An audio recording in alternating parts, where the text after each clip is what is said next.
to the last Armageddon game of the day. This is round 4 and we have seen 4 Armageddons in total. Vishy Anand in a must-win situation against Liren. The classical game was very exciting. We couldn't follow the end of it, but actually Ding had some chances in the end game. So Vishy saved and we are about to witness the opening. Will it be the exact same opening? I'm pretty sure that this is what is coming back again and again and again in every match almost, or maybe all of them, that we do see the same opening, little deviation in move 4, 5, 6, but definitely not a big change. Probably it's because the mindset of the players, wow, they are playing so fast that our system is not catching up. Just passed out. Well, we've been here for a while already. But trying to catch up on what's on the board, but I really hope that we're going to see some of the moves.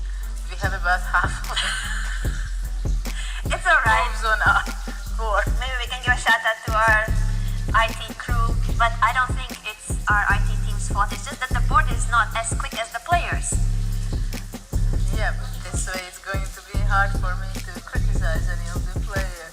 But like okay, we can try.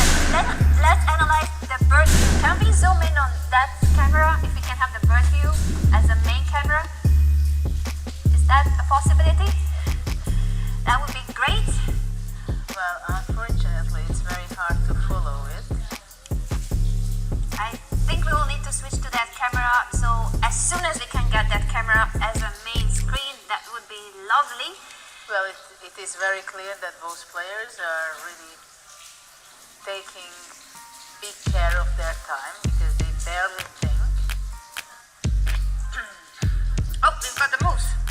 Wow. Okay, so let's go to this position, what we have on the board, because things are really happening very fast.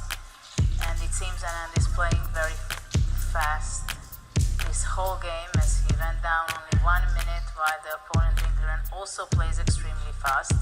We have the queen again on a7 on this long a7 g1 diagonal, and now actually action is happening in the center, which is very unpleasant actually. Bishop takes h6 on the board, a piece sacrificed by the former world champion.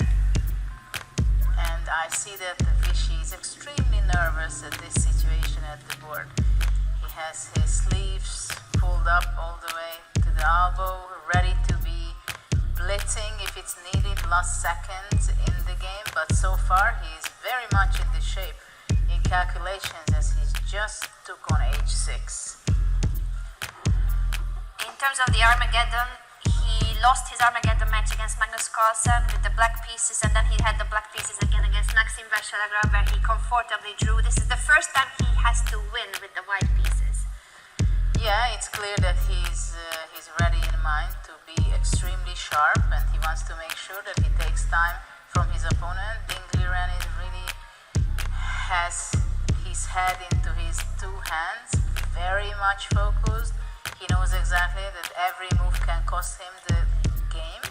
Practically now the question is whether f5 is going to be played, or can he take on h6, which I would very much doubt that it's possible to take on h6, because either knight e5 or queen h6.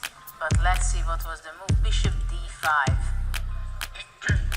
So now it's a big question what will happen. I wouldn't be surprised if something like rook e5 happens, but something material is going to be lost. The problem is for white that if after rook g4, e4 is the move, so black is not really paying attention on the h6 bishop, focuses on other aspect of the game after bishop d5. This is really something can bother Vishy very much. I wouldn't be surprised. What about rook e1, giving up the exchange? Takes.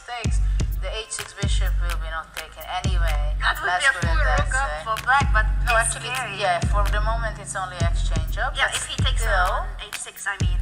Yeah, but he played rook g4, did not sacrifice anything else than the h6 bishop. Though I wonder what will happen after e4. I'm sure Vishy has something in mind, something knight h4, I believe. Indeed. And we have it on the board. So now, this is the question, what happens after knight h4, whether simply rook h4 will be the move. This is the idea, I think.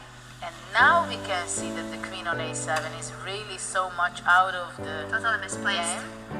And this is why bishop h6 possibly an option. E4 was played, important to cut. After knight h4 actually it was The bishop was taken on taken. d3, so it was a double piece sacrifice by the 15th world champion, playing very aggressively, and now knight f5 on the board, attacking the black king. But it's very interesting what Anand has in mind after bishop e6, as I don't see exactly what, and actually we have that on the board because after bishop h7, black would be just grabbing the knight, so maybe knight g7 will be the move, or what Sacrifice can be the g6. That is a rook. The g6 knight is the only piece which defends the king, but actually maybe it will be enough against the three pieces. h6, bishop, f5 knight, rook on g4. So this could be very annoying. Maybe only queen d3 will be the move. What do you think about To queen protect the d3? knight. And after takes, and black cannot take the bishop because they're perpetual, but he will simply Well, play, I think, wait, bishop perpetual rook is e6. not good for Vichy. That's He right. cannot make a draw. He cannot go for perpetual. Okay, so he went He bishop takes on g7, bishop and a queen f5. h6. But bishop g4, what can you do? What can you Oh, do? yeah, Bishop f6. Oh wait, Wow, mate on mate. g7. Wow, sacrificing a rook and a piece that would be mate on g7. What can you do with black here? Well, that was a big miss. But what about rook e6 covering the f6 pawn? So if rook Yeah, the g6, 6 then is covered. pawn will take that, and after queen h8, so oops, that's not Oh, even it's protected. hanging. Yeah, so rook e6 seems to be a move. Rook h4 is possible. Bishop h8. Oh! Wow. Look at that cool move. The knight is Wow. pinned, the bishop would be hanging, but the rook is hanging, everything is hanging, and it's mate on g7. And now Vichy is very calm. He saw knows this it. move. Wow. He just outcalculated Liren, and there is nothing to be done. Beautiful It's game final. over. What a beautiful game by the Nice move. 15th world champion. He's escaped in the classical game, and now he wins in a must-win situation against Liren, the world number 3. Liren is currently beautifully played. Bishop takes h6, and then he